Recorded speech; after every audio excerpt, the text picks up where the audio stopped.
Welcome to Social Work Week, everyone.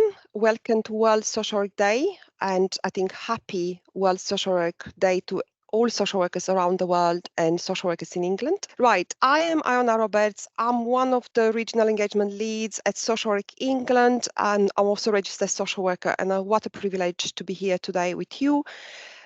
Once again, for those of you joining this session online, welcome to Social Work Week in England, and this particular event exploring the international context for mending gaps in social work education and practice with people with lived experiences of services and support. We are so pleased, we're really pleased to have you here and being able to join us today. Before I will hand over to all our presenters today, I'm going to go very quickly through some housekeeping slides. We have a legal disclaimer, which you can see on the screen. Any views and information or opinions expressed by third party during the Social Work Week are speakers on and do not necessarily reflect the views of Social Work England or its employees. Social Work England has not endorsed third-party content. Social Work England does not accept any liability for the content of third-party or all other sector-led sessions throughout the Social Work Week. We have a privacy notice, and for everyone joining this session, probably is no surprise to you that for us as Social Work England, your privacy is really important to us. By providing personal information such as your name and email address, you agree to us contacting you for the purposes of the event management and evaluation purposes. You're going to find out towards the end of this session, which is due to finish at 12 o'clock, that we are going to share in the chat a evaluation form, and we are going to share also a survey, and we'll ask you please to contribute and share your views and feedback. I have no doubts that once you join this session, you have remarked that the session is recorded. Therefore, please be mindful of your contributions and the fact that this session is going to be shared on YouTube, Social Work England YouTube channel, probably around mid-April, therefore after a few weeks. I will now hand over to Sarah Blackmore. Sarah, please come in. Thank you. Hopefully everyone can hear me okay. Good morning, everyone, and it's great to be holding this session with my esteemed colleagues on World Social Work Day. As you've heard, my name is Sarah Blackmore, and I'm the Executive Director of Professional Practice and External Engagement at Social Work England. And today is a day of celebration for social workers across the world, with the theme this year being Buen Vivir, good living. And it comes in the midst of our fourth Social Work Week, where we have already had a fantastic first day coming together to reflect, to share practice, and be together as social workers in the very many different spaces and contexts we work in. Social work is about relationships and communication and giving our best to the people that we work with. And that's why I'm so glad to be a part of this session on Mending the Gap. I had the privilege of attending a Mending the Gap event as one of the earliest things I did when I joined Social Work England back in May 2019. And that was an event that took place in London. And I was inspired then, as I am now, by the focus and emphasis on co-production and collaboration and mending the gap, something that is at the heart of what we do as the specialist regulator for the social work profession in England. That's why we established our National Advisory Forum, a group of people with lived and learned experience of social work who advise and provide critical challenge to us on what we do and how we do it. And they have been invaluable on our 5-year journey so far. So I know that our audience will be really inspired this morning, and it feels like such an appropriate session to have on World Social Work Day. We have a lot to get through, so I think without further ado, I will now hand over to my colleague Helen, who will take us into the session. Helen. Thank you, Sarah. Welcome to our presentation, everybody, and happy World Social Work Day. We've got the theme on the first slide and a reminder of the global definition to social work and the commitment that we all make towards achieving this. During the next hour, all of us here as presenters, we're all involved with PowerUs, which is the organisation that we're going to tell you a little bit more about. My name's Helen Casey. I am also a registered social worker. I work in social work education with the Open University, and I'm an international coordinator with PowerUs. As Iona introduced at the beginning, there will be time for questions at the end of our presentation, which we really welcome. A very big part of what we do is focused on dialogue and exchange and interaction. So even though you will be hearing from our different international contexts, please do feel free to put your questions ready for us, and hopefully we'll have plenty of time at the end where we can interact and exchange some ideas. I'm about to, you'll see the list of the presenters. We're all in different places today. I'm really excited that this is the first time Social Work in England have had an international presentation as part of World Social Work Day. So we're thrilled to be able to tell you more about PowerUs and our gap mending approaches. I'm conscious as well, Hamid is one of the presenters about to speak, has asked me to acknowledge that this is also a time of Ramadan. So we do appreciate that wherever people are in different places, it can be it's not always an easy time for people to take part in things. So just to echo what Iana said at the beginning about looking after yourselves, we appreciate that this is can be quite a difficult time as well for people. So we want to acknowledge that and extend our warmth. And I'm going to hand over to Peter to introduce PowerUs. Can people hear me okay? Yes, Peter. Yeah. Little bit of an echo. Yes, I've done something wrong here. Yeah. Is it okay now? Yeah, that's fine. No echo. All good, Peter. Right. Can I just say how terrific it is to be here today? It is a privilege. People use that word too readily, I think. We now have the chance to report back on World Social Work Day, one of the most important developments, I think, of social work, which is the advancement of user and carer involvement as part of this great profession. And it's great to see user and carer involvement valued in this way. Thank you, Social Work England. My background briefly is as a long-term user of mental health services and being involved in a service user and disabled people's organisation shaping our lives. We're all of us service users. Please Google our website and check out the free resources you can download. We're an organisation made up of service users and working with a wide range of disabled people and service users. We've also always been committed to broader diversity in relation to gender, ethnicity, age, sexuality, disability, and belief, and so on. And we've worked to enable people to speak from their own lived experience and experiential knowledge. We've done that across policy, practice, research, management, and so on, working with others. And we were really lucky to be involved in development in England to build user and carer involvement in social work education. What was great was that there was a real interest among key policymakers to take this forward in a real non-tokenistic way, but really trying to do it properly, transferring influence to build change. So what was great was that the aim was to introduce such involvement in all stages, all aspects of social work education. But two key principles were adopted, and I believe it was that made for the success that's resulted in and provides now much broader lessons for the future.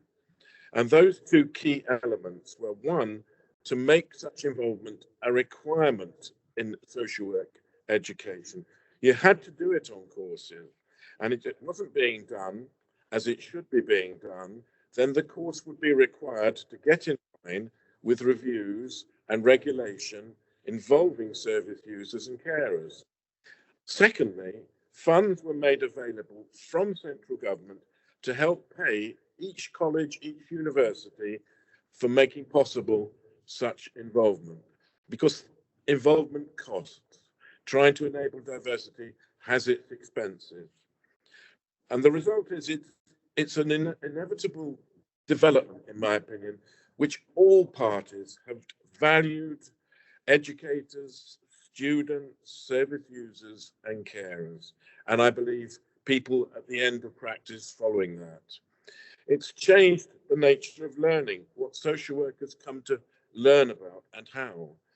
It's put service users and carers at the heart. And it's still a requirement, and financial support is still offered. And every external review of social work has people involved as service users and carers. It's broken down barriers. It's not only involved service users and carers into the learning process, but people with lived experience increasingly have come to be recruited to become social workers themselves. Their lived experience valued and becoming more and more a very helpful part of learning. So can I just say thank you for listening to me, and I want to pass on to Cecilia from Sweden, who will talk about the way in which in Sweden and then more broadly we've moved on to this idea of mending the gap as well, and getting to where we are today. Thanks, Cecilia. Thank you, Peter. Yes, thank you for inviting me, and happy Social Work Day to all of you.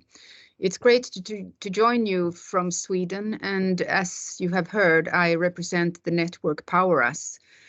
And I think it was in 2006 or 2007, Peter, that we met up the first time in London, remember? We were curious about the UK development that Peter has just described. And of course, we had our own practice going on here in Lund, at Lund University. We've had a gap mending course that has been running since 2005, and we felt a little bit alone in the way we were practicing inclusion and participatory methods. So we actually applied, Peter and I and a Norwegian professor who also had worked with inclusion and gap mending. We applied for an Erasmus partnership, and we were finally approved of that. So for many years, from 2011, we've had joint actions in international meetings organized by international federations of social workers and international associations of schools of social work. And we've been doing kind of actions together within this network. We grew from being 3 countries, Norway, UK, and Sweden, to today when PowerUs, we have members from like 17 countries today. And those members are people from service user organizations working in partnership with researchers and teachers and practitioners. So like Peter said, we in those international conferences, we've been wearing T-shirts saying "Mend the Gap." And for those of you who might recognize this sign, it's not what you think, because we don't want to mind the gap, we want to mend the gap. And the gaps exist everywhere in social work practice, between researchers and practitioners, but also, and not the least, between service users and the schools of social work and service users and practitioners. And the only way to create good platforms for joint knowledge development is to make it possible to reflect upon what is causing the gaps and what can we do to mend the gaps. And we will give some examples of that later in this session, but please look at our website, www.powerus.eu. And one of the things you can check out there is our webinar series that we've been having the last year together with International Associations of Schools of Social Work. So I will come back later, but I will now give the word to Hamid from the UK. Thank you so much. Hello, first of all, thank you so much for making me part of this conference event, because I think it's a privilege for us to see such a great partnership between academics, social work practitioners, and ourselves as service users and carers. And secondly, what I'd like to say is, again, Ramadan Mubarak to those who are fasting, and also thank you for being considerate and thinking of us for those who are not fasting. So it's really nice to be in an international platform where some people may be fasting and others are just greeting them Ramadan Mubarak. So thank you so much. So I'm going to talk about the importance of engaging people with lived experience of services support in professional education. And the first thing would be, the question would be, is why is it important? And the truth is that why should it not be important? I think that's what I would like to say. You know, why is it that it should not be important? Because the reality is that service users are going to go out there and they're going to be working with service user and care. I'm just bringing up my key points, so I cover everything. So I'm just going to bring that up. So I've got everything in front of me, and yeah. So basically, it's really important that we understand the importance of our experiences and why it's important that people work with people who've got real lived experience. And we have moved leaps and bounds that in most courses now they class people with lived experience like ourselves, service users and carers, as human libraries, where people will listen to our stories, try to get a concept and perspective, and then come up with ways that things could be done to offer support or make things improve our quality of lives. So I think that it just shows that there is added value. It does make a big impact on the way education is delivered. Secondly, what I would like to say is that we are also people who bring a lot of, in terms of insights that sometimes as academics may not have what it's like on the ground. And I'm not trying to say that they're not excellent in what they do, but sometimes you're caught up more with theories, the academic side of the books, the research, and we actually go through it on a daily basis in the crisis that we may be in, trying to get the reaching out to support service that we need. So that's also very important, that it's very authentic. Also, I want to talk a little about our role in Open University. And one of the things that I really like to say very openly and very honestly is that I'm so proud of Open University in terms of as an institution in the UK, because I'm part of a few universities and I'm proud of all of them, but Open University stands out a lot for me, very much. It's because we are at the core of everything that happens in social work program. We have meetings on a regular basis. We're involved with recruiting and making decisions. And even our panels, we have an equal say with academics and also employers who should be given a place on the courses, to curriculum review, evaluation. And over the time I've been there, I've seen more and more massive influence by service users and carers in the delivery and the development of the program. And also we have a residential where we get the students to come together for their residential weekend learning.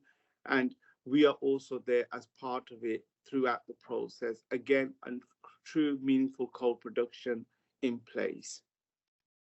I want to now just quickly go on to the covering the principles of co-production in social work England. And I think that it's really important that we understand that Social Work England, it's got these key points for us for a reason, and we should really kind of make sure that they're embedded if we're going to get the best out of what we want to get out of our program. So the first principle is valuing difference and making reasonable adjustments. This is something that is in some parts we're very ahead of the game in terms of valuing differences and making as much adjustments to involve and engage service users and carers. On the other hand, we also still have some way to go, and that's because as Open University, and I've been part of them, they're great believers in moving and progressing and not saying we've done it, we're the best, let's stop here.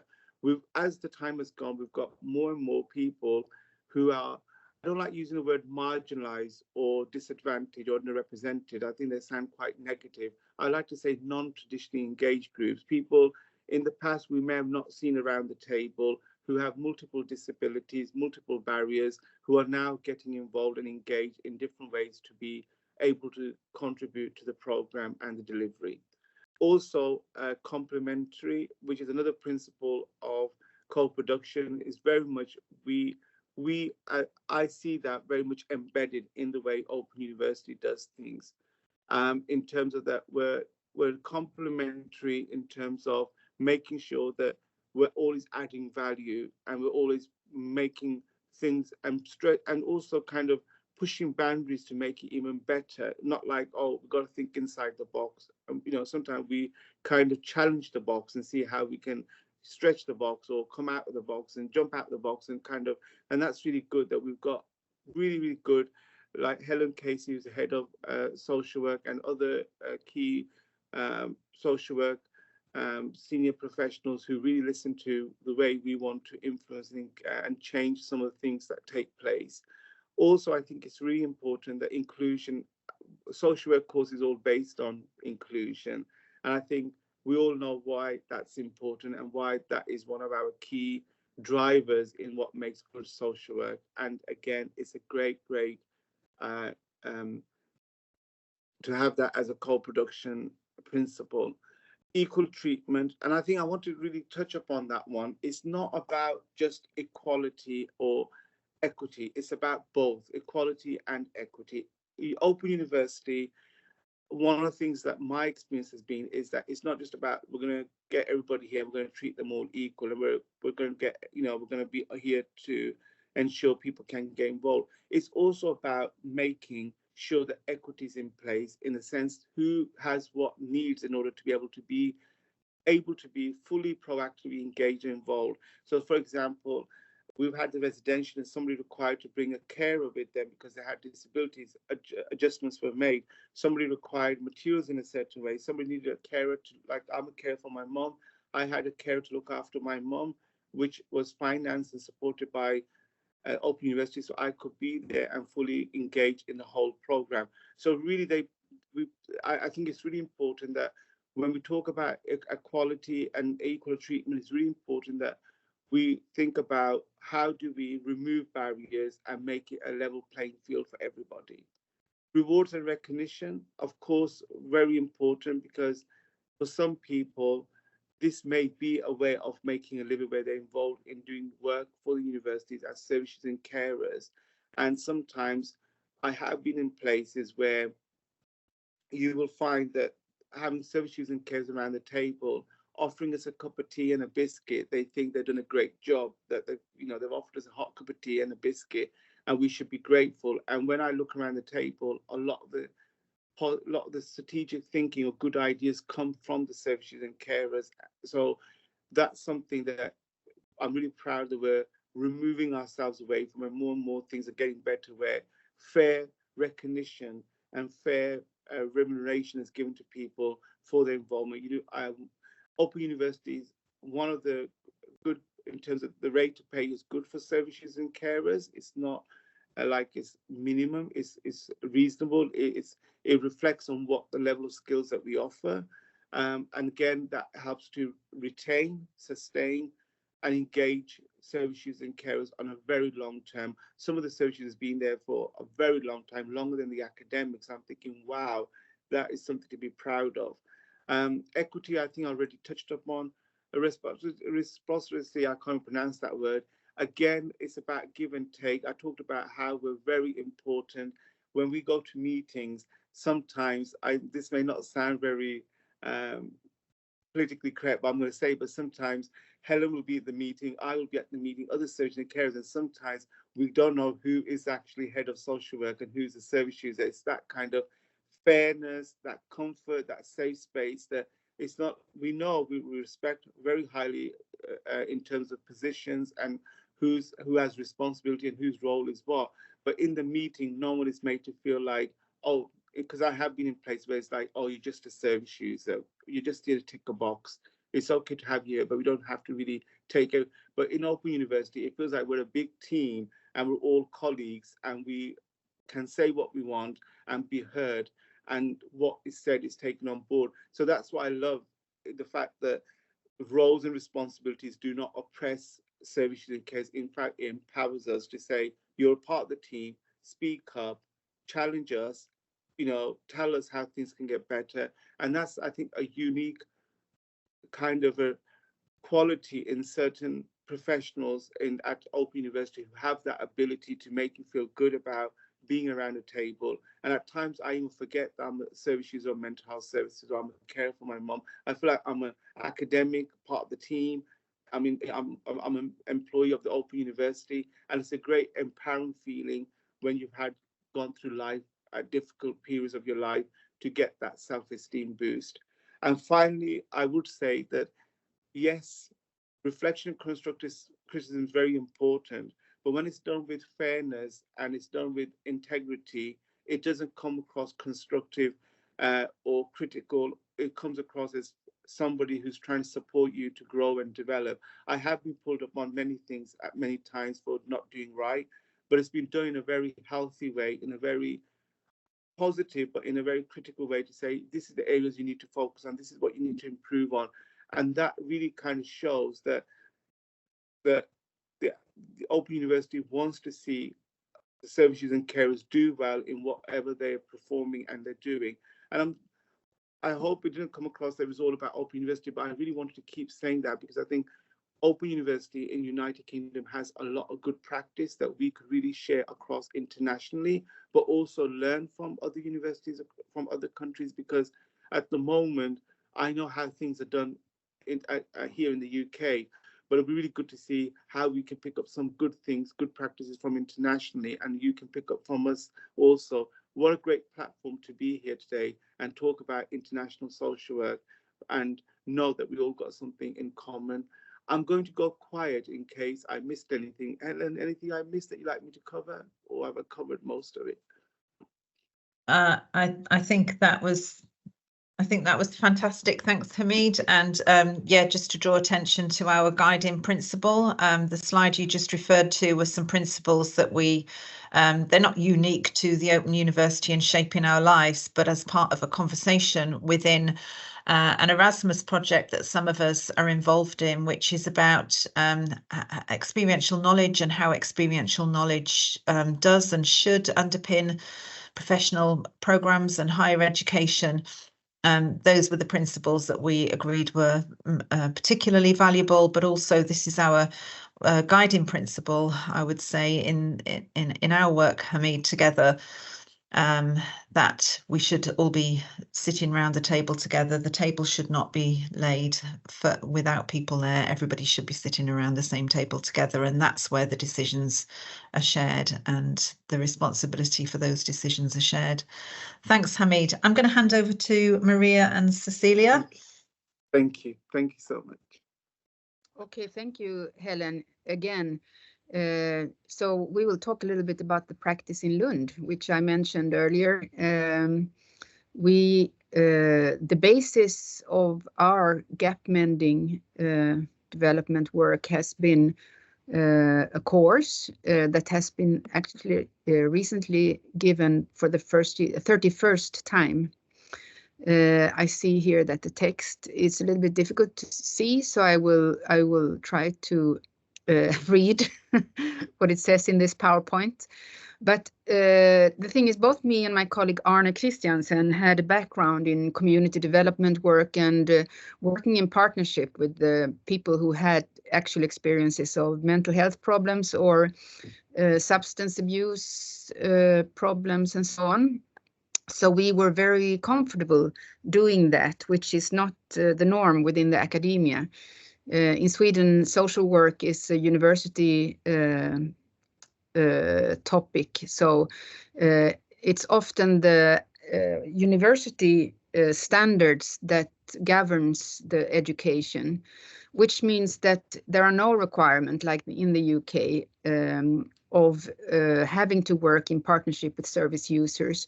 Of course, there are many radical social workers, so some teachers will encourage students to try to grasp a service user perspective or try to work more radically in their social work practice. But there are also many forces within the Swedish system that is more, how do you say, bureaucratic and distant from the service user.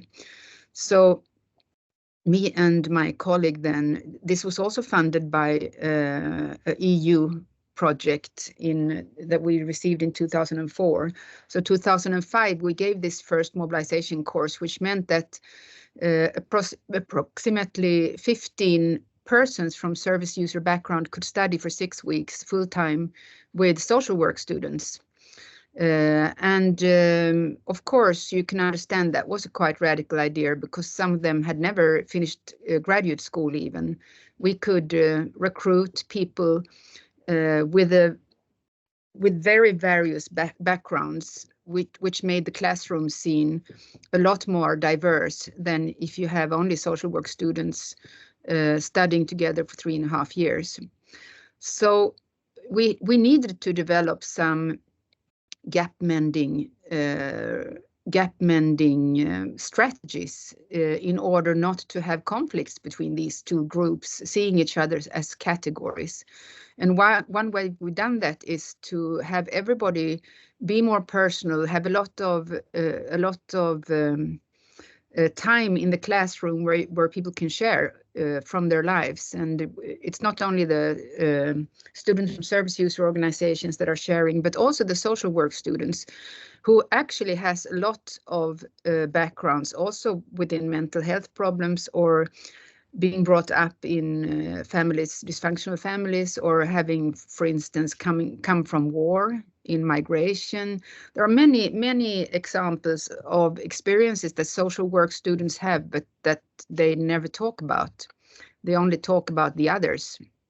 So this was a very community building approach that we developed and have developed since. And this is one thing that we talk about when we talk about mending the gaps, being humans together, you know, to like Hamid was saying, to develop a more reciprocive practice with more give and take. So we've been given actually now 31 courses since 2005. I don't know exactly, but approximately 600 social work students have taken this 6-week course and about 300 students from service user organizations. And they study for 6 weeks. All students get 7.5 credits. They learn from each other's experiences, and the experiences are very much in the center in the beginning of the course when we share our life experiences with each other.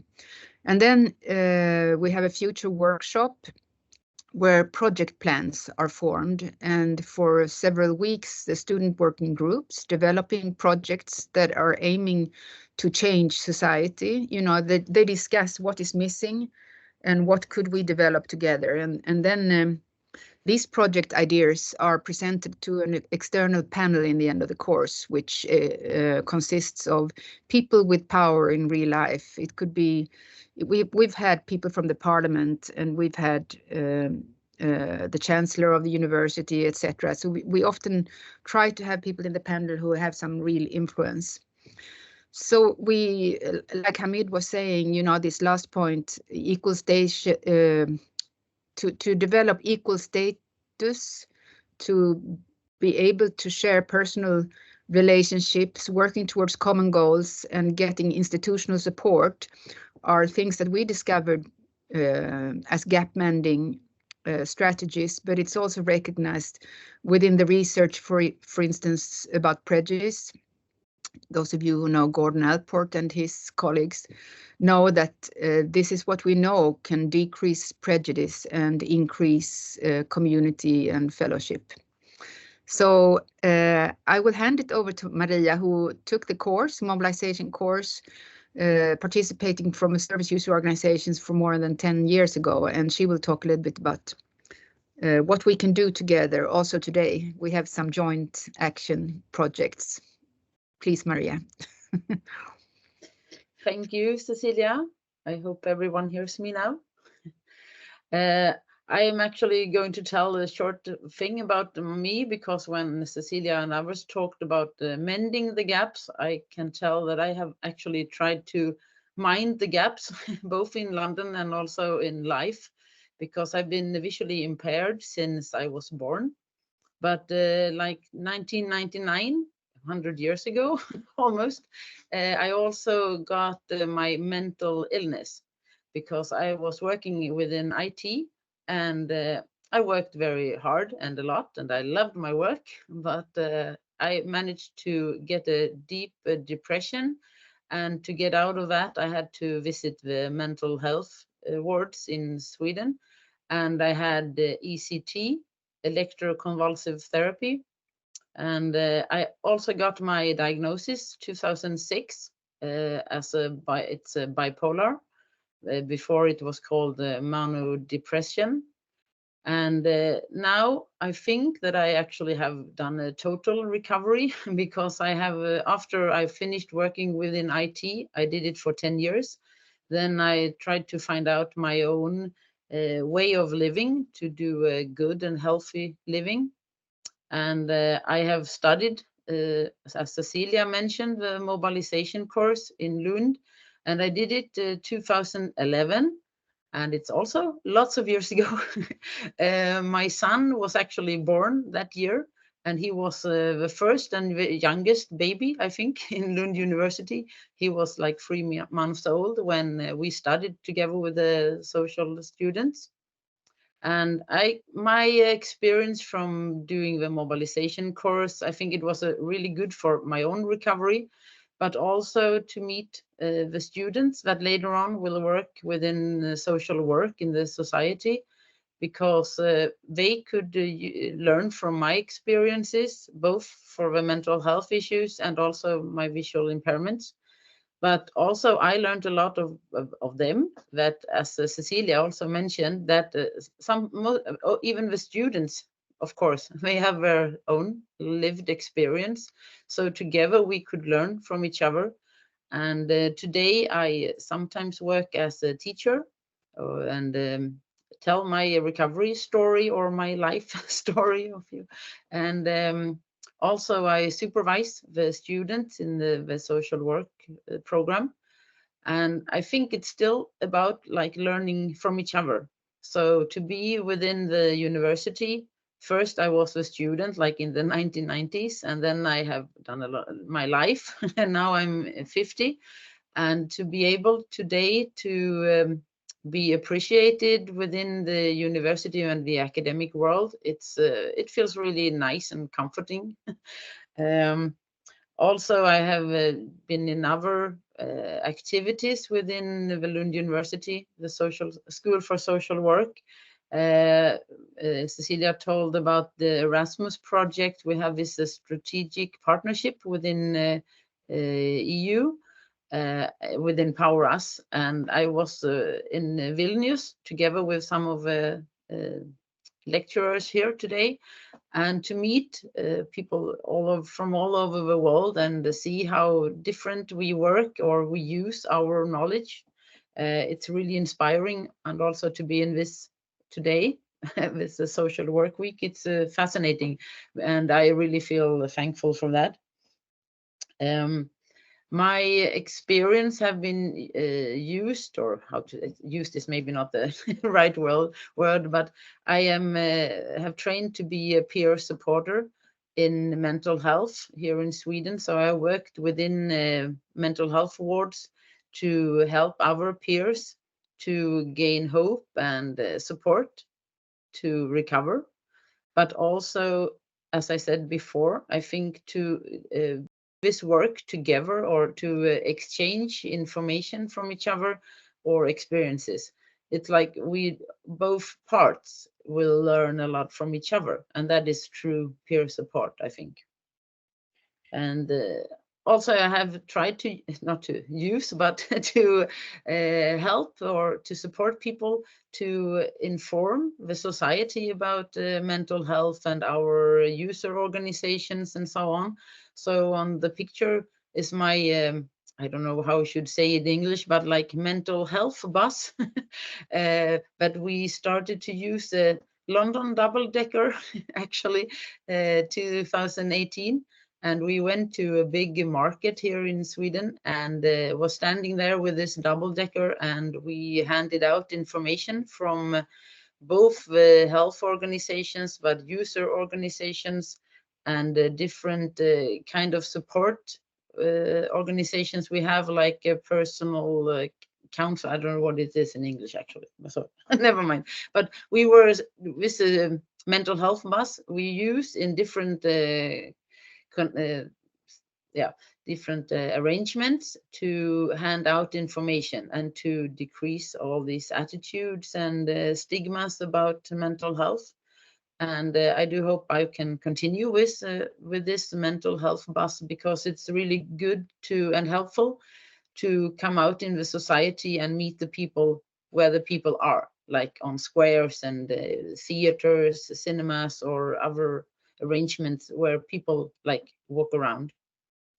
And I've also been involved with creating something called the recovery cafes, and that is together with 11 counties here in Sweden and with the mental health.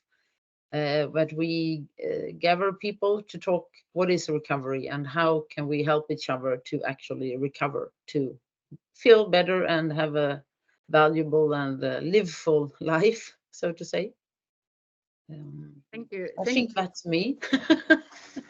I just want to say, now that you talk about peer support and experiential knowledge, that just like Maria said, Helen and me and Maria and others are part of an international Erasmus partnership. And we are holding a conference in Lund, 13 to 15 May, about peer support and experiential knowledge. And we want to welcome all of you to join if you can. That's good. I forgot to tell, but that's an important part. And I think I will hand over to Helen and Bini. Thank you. Thank you. Thanks. Could we have the next slide, please? Thank you. So, yes, as Cecilia introduced, the relationship started back as far back as 2006, after Cecilia was introducing the gap mending courses in Lund, and I got involved with the PowerUs network actually 10 years ago. So since 2014, these are the different contexts in which I've been involved with mending gaps. So the very first project was with parents based in a children's centre, and that was between social work students and parents at the children's centre. And I'm not going to talk about each one. I'm going to very shortly talk about and hand over to Bini for us to tell you about our work with migrant communities in Northeast England. But as the very first project, just as an illustration of the points that Cecilia was making about people coming together, meeting people as people first. It was very profound memory of that first meeting in a children's centre with parents who actually didn't really want social work students on placement with them in the centre. So that was really the start of highlighting the gaps that existed between social workers who had, in their experience, removed their children from them. So this was a very kind of negative perception and starting point. But when 12 parents volunteered to have the first conversation about how we might be able to mend gaps between us, a parent and a student in the room recognised each other. They couldn't quite place where they'd met before, but they definitely recognised each other. And then it clicked. They remembered. They saw each other every week. they stood in the same queue waiting for the food bank. And that common gap between them in terms of experiencing poverty and hardship, and that was very unifying in terms of acknowledging that we come together with our shared lived experiences. We're not always so far apart. And the dialogue that started that day carried on until we completed the very first Mend the Gap programme. And that continued. We ran programmes in other contexts with looked after children, with young people who had mental health problems. And also, as I've just said, within migrant communities. And before we talk a little bit more about that, with disabled adults who also had mental health difficulties, particularly due to a lot of cuts in services they were experiencing.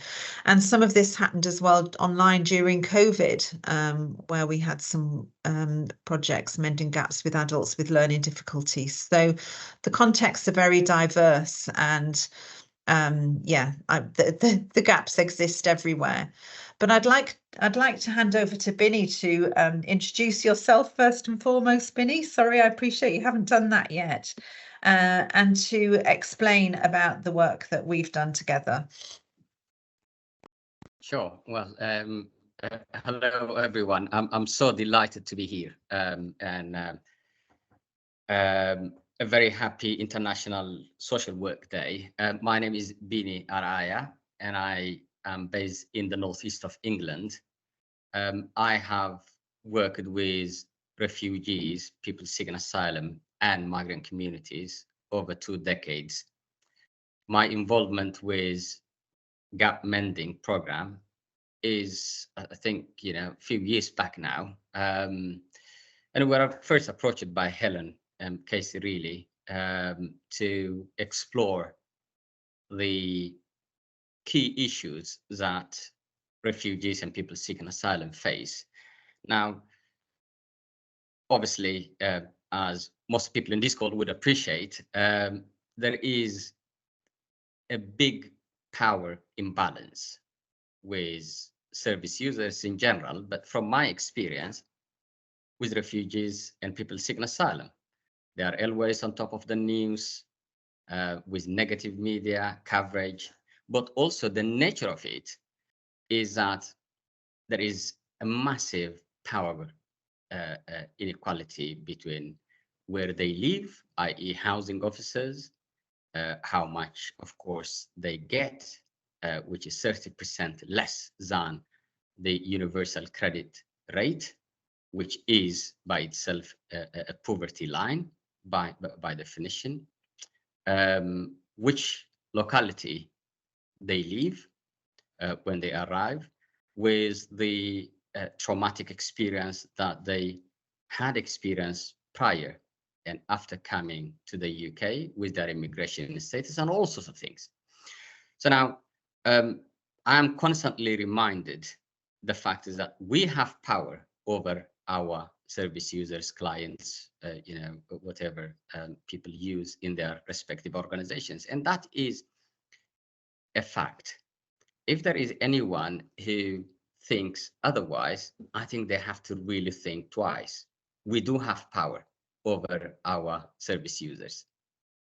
And how we exercise that power, how we constantly reflect and ensure that power is reduced is what we are talking about in terms, with the gap mending. And I get reminded, gap mending is such a very powerful name, because for the person who or institution who created the gap may not be that serious because they are looking at it from a slightly distant, but someone who walks through the gap could be a life and death. Let us assume for a moment that it is a physical gap. Someone could slip through that gap, break their arm, injury, sustain serious injury, or even can slide through and die. And that is the meaning of gap mending. So the narrower we can make that physical gap, if we assume in our head that it is actually a physical gap, the better chances it has who had to walk through that road. And for me, it's simply a very, very crucial and critical aspect of our lives in practice, in operation, and how we do things. So that's the context for me. Going back to our experience of what we did to try and mend the gap is that we have tried it with three key of our clients. One is the unaccompanied asylum-seeking children. For those of you who may not be very familiar with that, these are children who have come at the age of, as young as 12-year-old, and who have made it all the way from various parts of the world into the UK.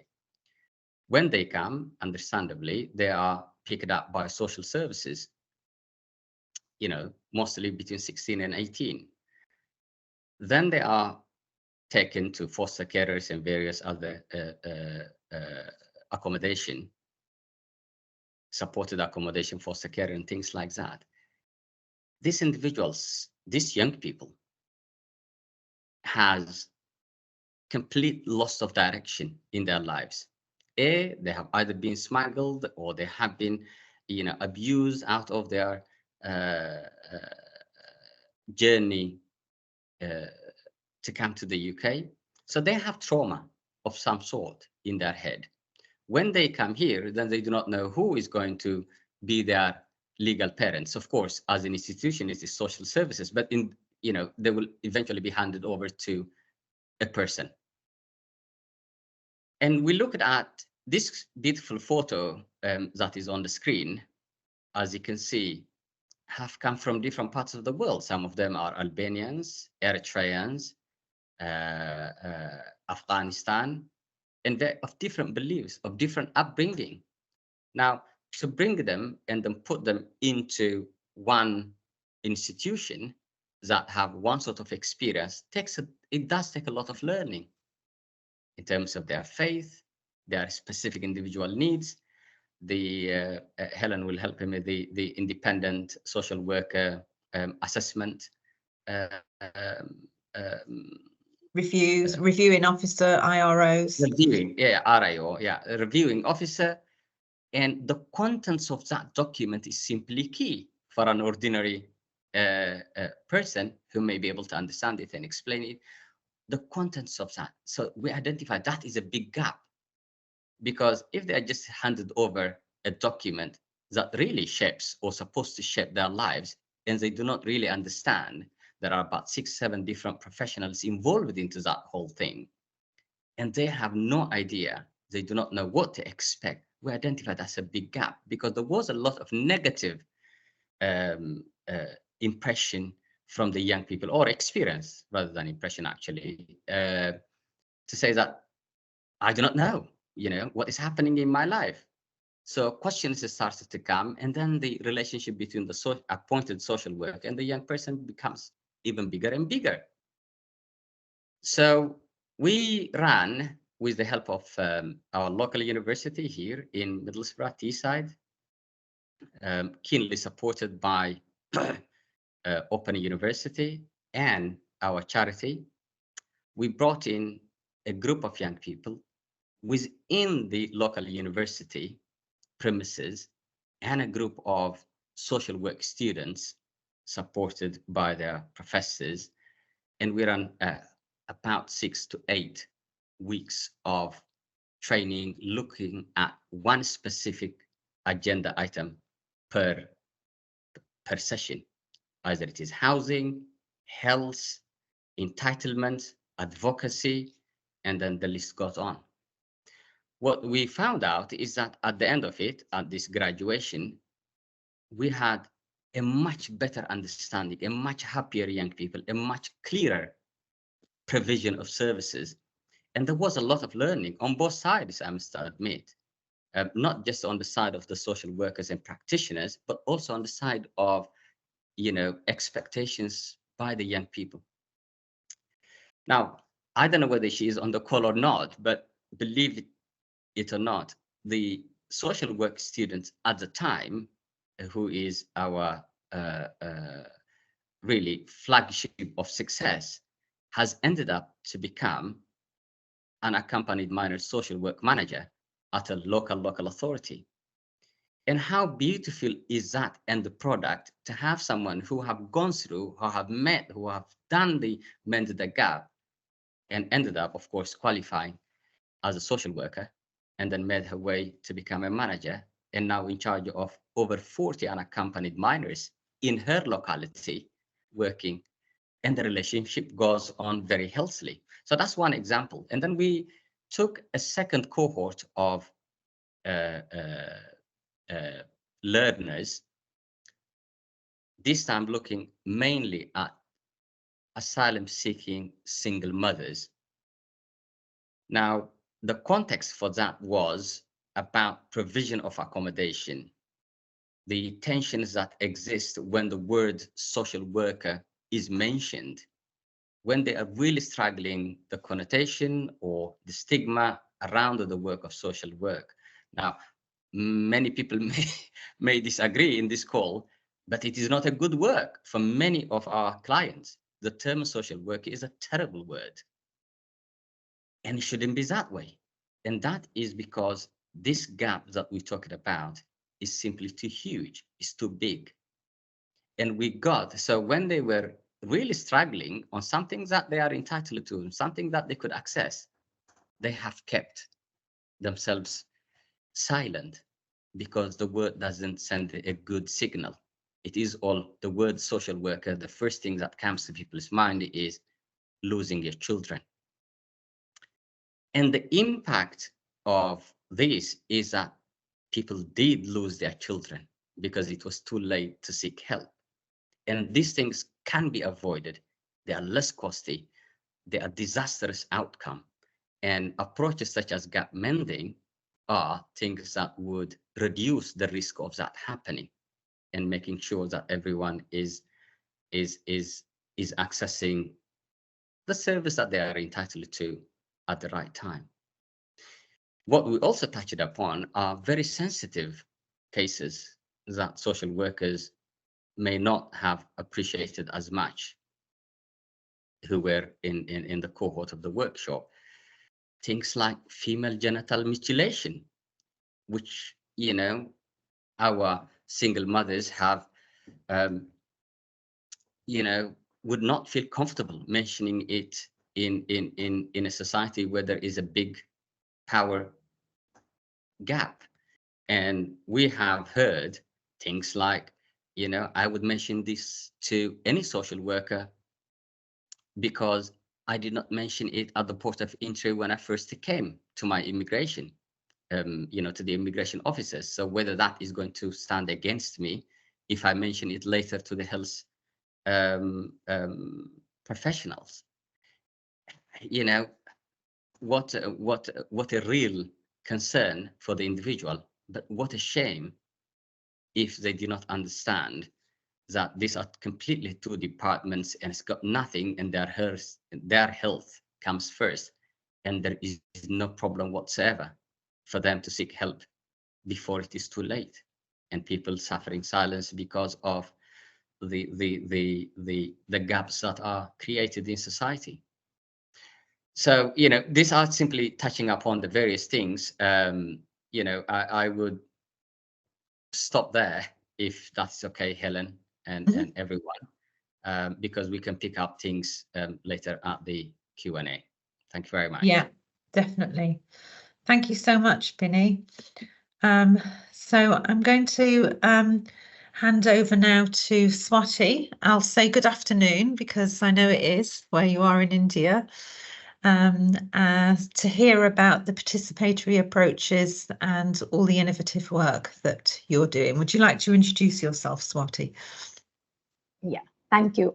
I am teaching at an Indian university, Tata Institute of Social Sciences, in social work. So I'm professor of social work and social innovation.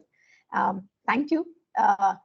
When we are talking about people-centered social innovation and knowledge justice, It's about reaffirming the voices of the poor, the voices of the marginalized, the voices of the local communities. And how do we chart a pathway together for innovative community participation through various participatory approaches and methodologies? So how do we situate people's experiences and knowledge within this context to foster grassroots inclusion? I will take you through a quick narrative here to unpack this. And this is within a context of multidimensional poverty and inequity. So I'm bringing to you another context of the South. So we were working with this rural women in India on participatory skills mapping. And we asked the women, what are the different skill sets you have? Their first reply was, we don't have any skill sets. And this is where we identified hermeneutical injustice, where people themselves invisibilize their knowledge because of structural exclusion. So we asked them again, so do you know cooking? Do you do goatry? Do you do farming? And yes, there was an yes to all of this. And there was a whole list of things and skills that they knew.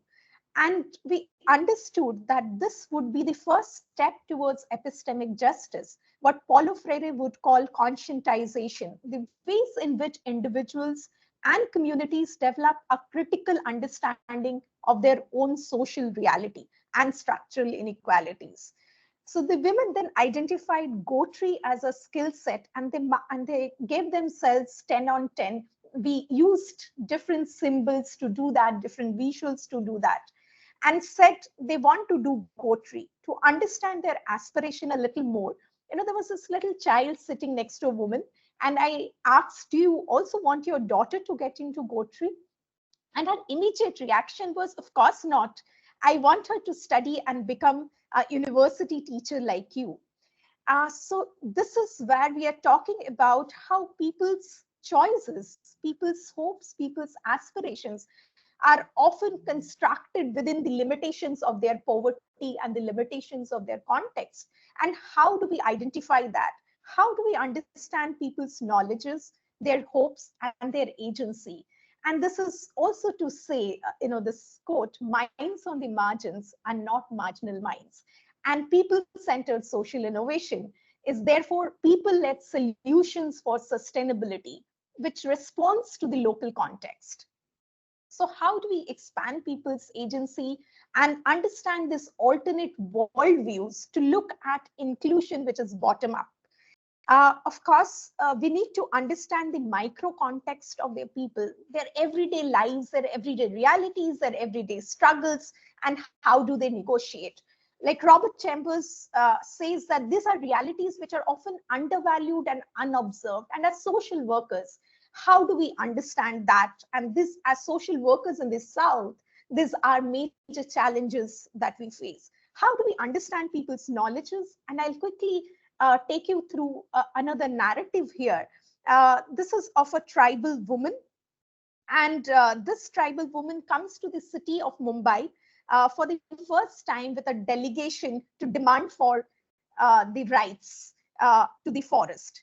Now, when the official, the government official dismisses their plea, this woman, suddenly reflects and looks at all the furnitures that are made of wood in that office and tells, yes, we were also thinking where our forests are disappearing.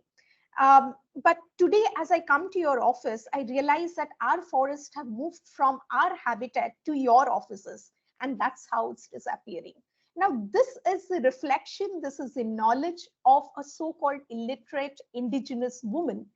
And how do we understand, and post-development theorist calls this as ecologies of knowledges, new emergences that gives voice to people. How do we hear this voice? Therefore, voice becomes a simple commitment that each person is listened to, and people-centered social innovation in social work is a willingness to understand that voice and to co-produce knowledge together.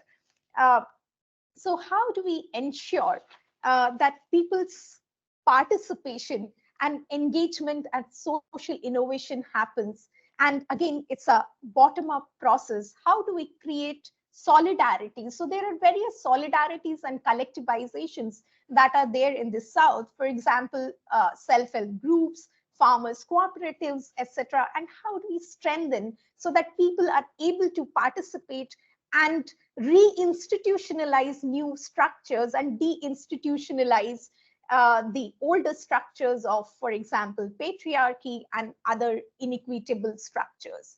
So yes, therefore, how do we look at the traps of mainstream developmental processes, and how do we look at a people-centered social innovation? How do we look at participatory approaches that helps us avoid this methodological monoculture and look at what is called a pro-poor professionalism, direct learning from the people, and of course, a passion for a fairer world.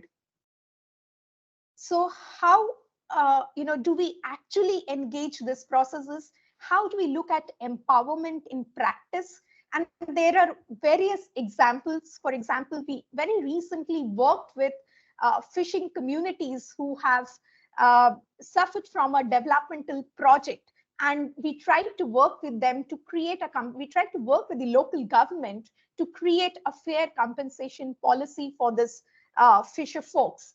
And the first thing that we work towards is trying to understand their micro context and understand that people are not homogeneous. Fishing communities are not homogeneous. So we looked at the different fisher folks across the value chain, people who own boats, people who own different cylinder boats, the women who were doing hand picking in the intertidal zones, the fish sellers. We tried to understand their livelihoods context, assets, what are the uncertainties and shocks that affects them, and how did the developmental project impact them differentially, and therefore create a compensation policy that aligns to the needs of each of these different groups, and nobody is left out, aligning to the sustainable development goals. Of course, this was not easy, and we had to negotiate both with the communities and with the local government to create this. And there are many, many other examples. For example, in our university at Tata Institute of Social Sciences in Mumbai, we have this course called Participatory Assessment and Planning for Social Change. This is a course which is done in 3 phases, and we train our students first in the classroom with different participatory tools, and then they actually go to the local communities, rural communities, interior communities, and use these participatory tools to co-produce knowledge, moving away from the mainstream idea of research and knowledge production. For example, here you can see a map which is being produced of the village by the people themselves, facilitated by the students. So they use different participatory tools to do that. And at the end of it, knowledge is not collected, knowledge is disseminated with the local communities. So one of our dissemination when we were doing with local communities, one of the village heads said, we never knew that there are so many girls who are going to schools in our community. This really encourages us, and we would now work towards education of girls with a more concentrated effort. So this is about learning from people, using different methodologies like visuals, moving away from mainstream methods, and also about disseminating information. So it's about a commitment towards co-learning. What emerges from all of this is some of these questions like who participates at the end of the day.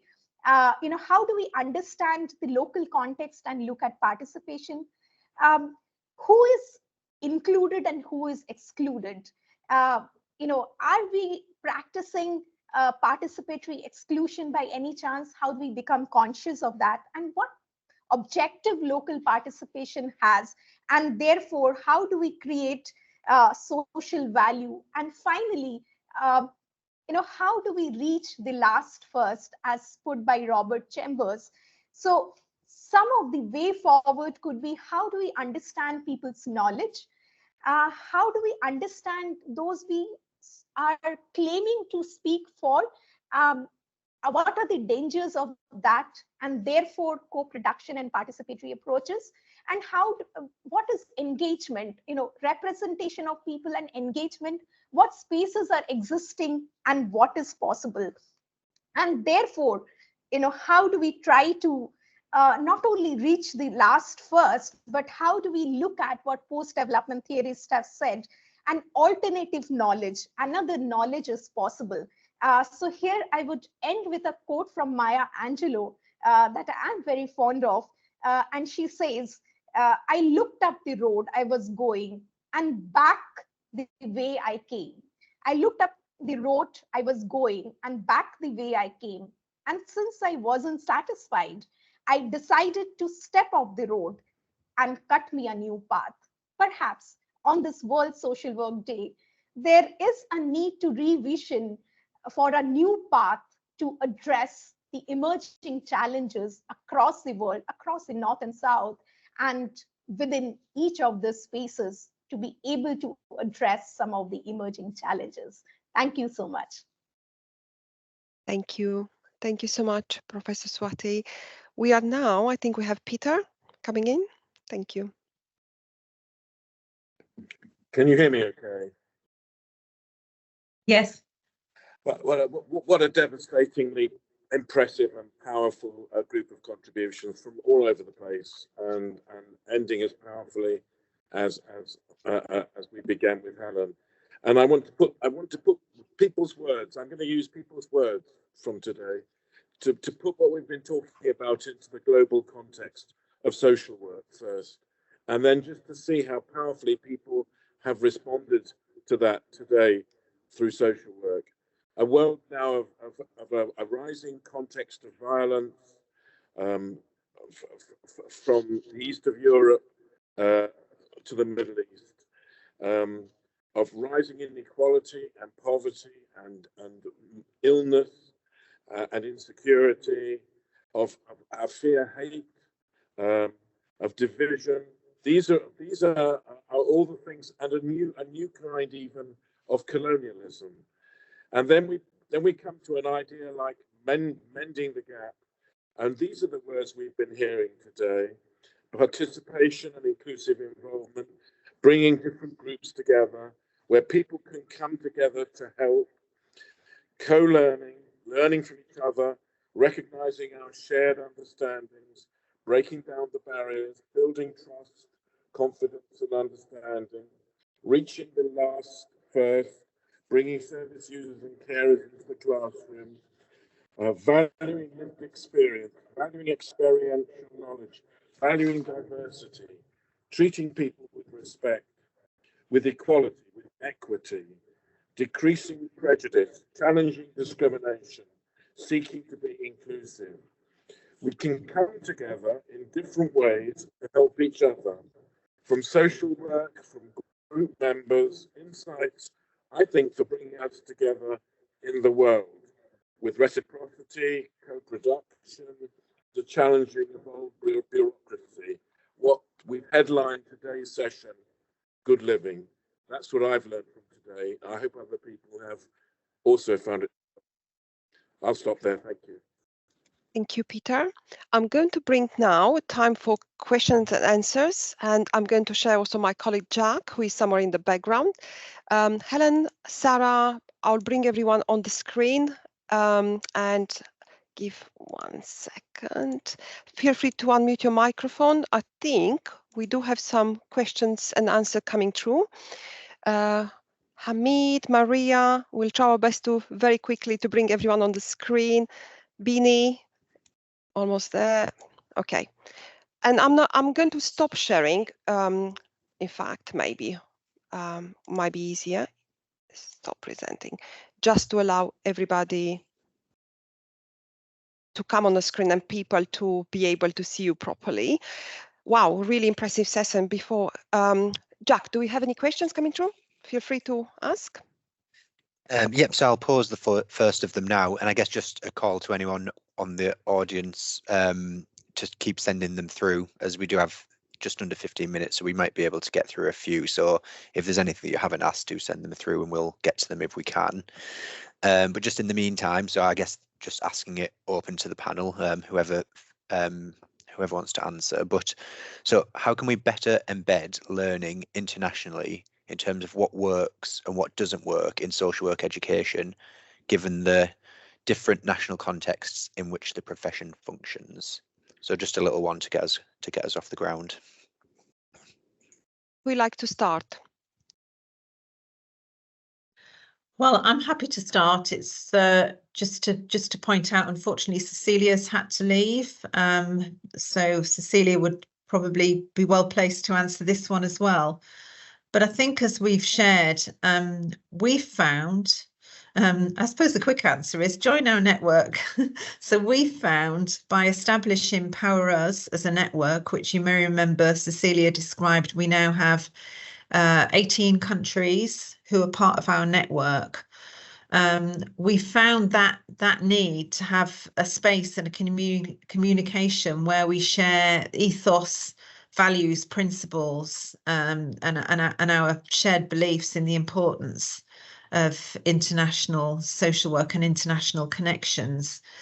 And through that, Cecilia mentioned a couple of Erasmus projects. Some of us are in a very live project currently, which is all about prioritising experiential knowledge within social work education and also other higher education. So I think it's that sort of, like many of the words that Peter just read out, I think it's that kind of collective action and collective mindset where we can actually make that sort of difference. And that's certainly helped to embed social work in the different courses in all the 18 countries that have come together through the network. Hamid, do you want to add to that? I really want to come in very quickly about it, because one of the things I was going to look at, it was going to touch upon, is about the international perspective and social work. And I think we've got to go down that route very quickly, because first of all, most of the countries are now getting social workers from different countries coming and practice. And also the world has become a lot smaller. I mean, I live in Birmingham and we speak 352 languages. So that tells you how many different cultures we have. International social work, we've got to make that serious business, so that in the future we know that if somebody's moving from India to England, and somebody's moving from England to Australia, or somebody from Australia is moving to South Africa, we all have embedded same principles, values, ethos driving us forward. Because at the moment we do have social work, but sometimes I've noticed that different countries have different perspective of what actually social work means. And I'm going out of context here, but it makes sense. We know there's still countries where they think it's okay to persecute people for being LGBT. It's okay for them to prison people. So imagine if you qualified as a social worker in that country, and that's the law that you're working on, and that's what's embedded into you. Like in Uganda, even if you know somebody who's gay and you don't report them, you get also prison for not reporting them. So imagine if you come to work in the UK, where we are very inclusive and we really highly value people of all backgrounds. Sometimes it's a struggle for them. It's almost like conflicts with what they've been trained, and then to come to a country and work in a different environment.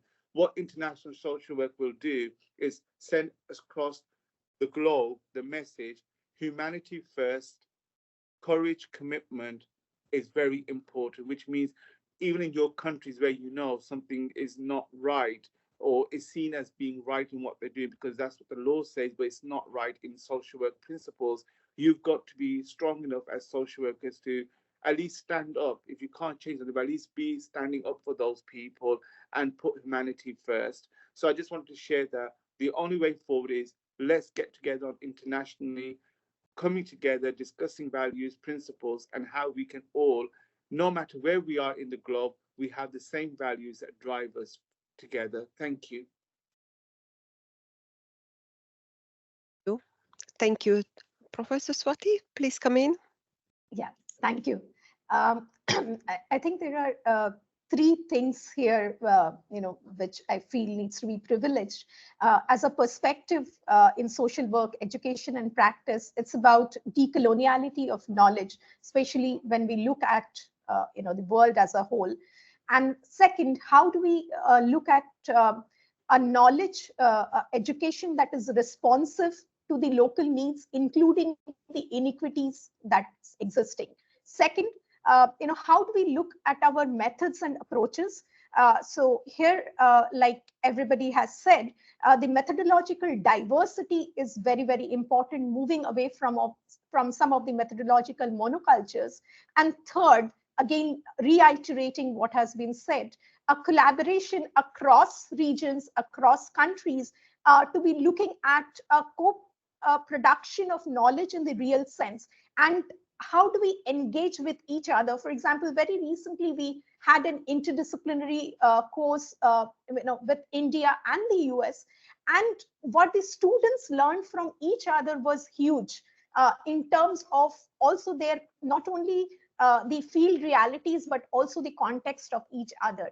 So I think mending gaps would be moving towards this knowledge collaboration and knowledge justice. Yeah, thank you. Thank you so much. Helen?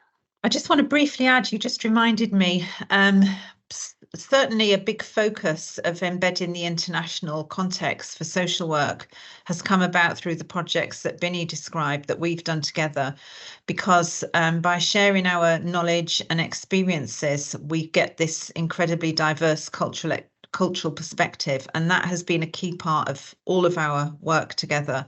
And we've learned about each other's different cultures and practices, and challenged assumptions that come from our own bias of our own culture, largely Western dominated. And that's really opened up the international learning. So I do think everything that we've shared and the benefit of participatory approaches really, really opens those avenues. Thank you so much, everyone. I'm going to see if we have another second question. It would be great if you tried. Thank you, everyone, for contributing. Really, really helpful. Yep, so I'll come in. So a second one again to pose to the panel, I think generally. Is there any way that we can strengthen international links? And do you have any ideas about how we can go about that, either on an individual or an institutional basis?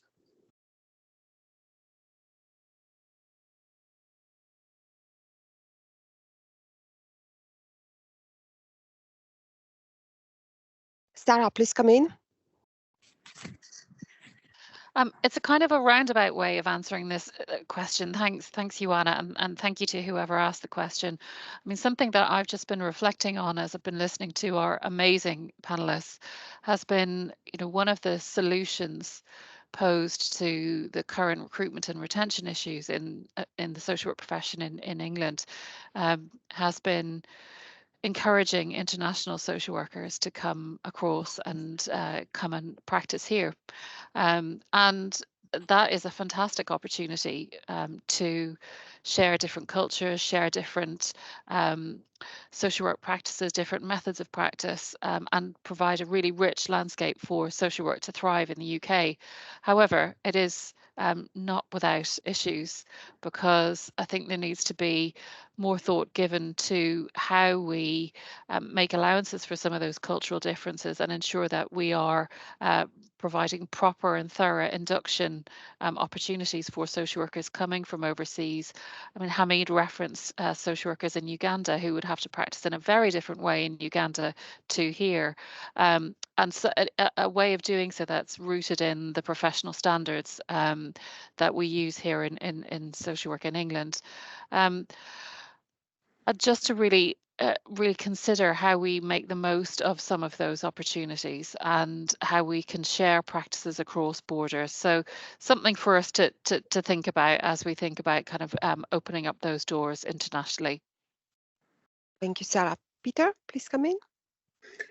Well, it strikes me it's so often the way that when you've got a very heavy job to do, a really big and demanding job, you turn to the most smallest, least strong person to try and get them to do it. And I feel we're a bit in that position, because we really absolutely must have more international, global activity. Otherwise, I think the way things will go is that the North will suck strength from the South and make things even worse from the global South to the global North. So we must resource international efforts to talk to each other. And that I'm not talking about vast amounts of money, but a reconsideration of the allocation of budget, of funding. And don't forget, since the tragedy of COVID and the pandemic, we have had to get used to the idea that it isn't only, although that can be valuable, face to face, that's the way we can meet. We can meet in ways which will work for people on lower incomes with less possibility of being able to travel. And I hope we can begin to do that. This is a sign of that, as was the wonderful IFSW event on sustainability. In the past, it's been suggested you can't do that. We know now you can.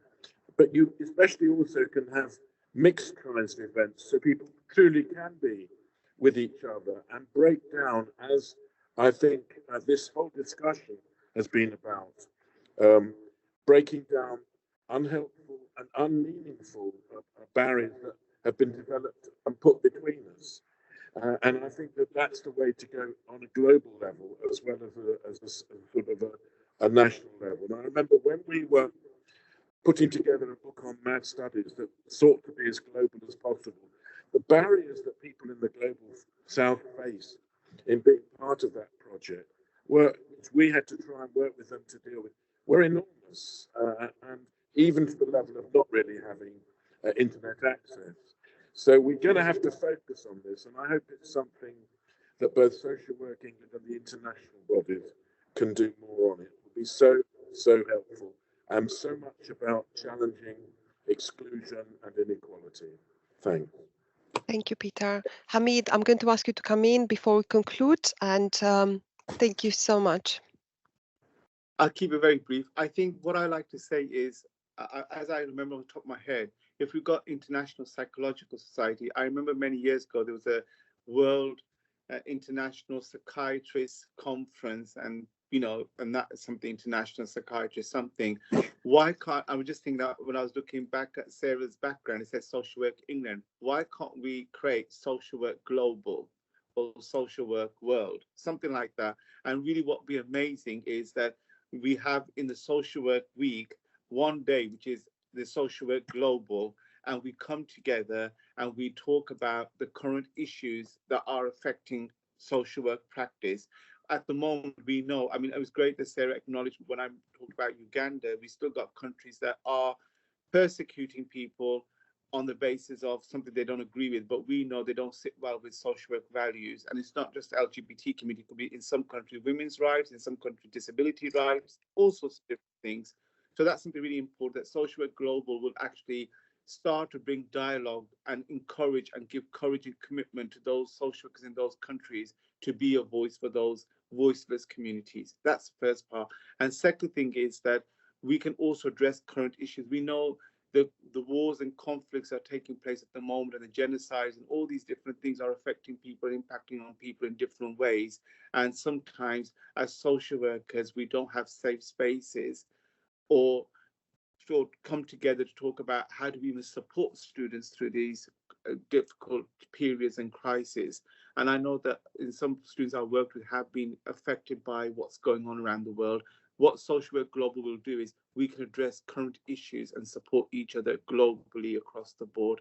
And I really hope something like that will happen at some point. Thank you. Thank you, Hamid, and thank you everyone for such an insightful presentation. I really learned a lot as a social worker myself. On this World Social Work Day, Hamid, I love your thoughts and creativity. All social workers celebrating around the globe. I'm going to say thank you to all of you, and to Professor Cecilia, who is not anymore with us, unfortunately, I think attending another meeting, and Professor Swati and Maria, thank you so much, and Bini and Hamid and Professor Helen, Cassie and Peter Beresford, who, Helen, I must say, you made this session happen, and really, we are really grateful for your contribution. We truly hope from Social Work England that you enjoyed this session, and do take the time to join us to all other sessions throughout the week. Thank you. Have a wonderful World Social Work Day. Still continue this afternoon. Goodbye, everyone. Thank you.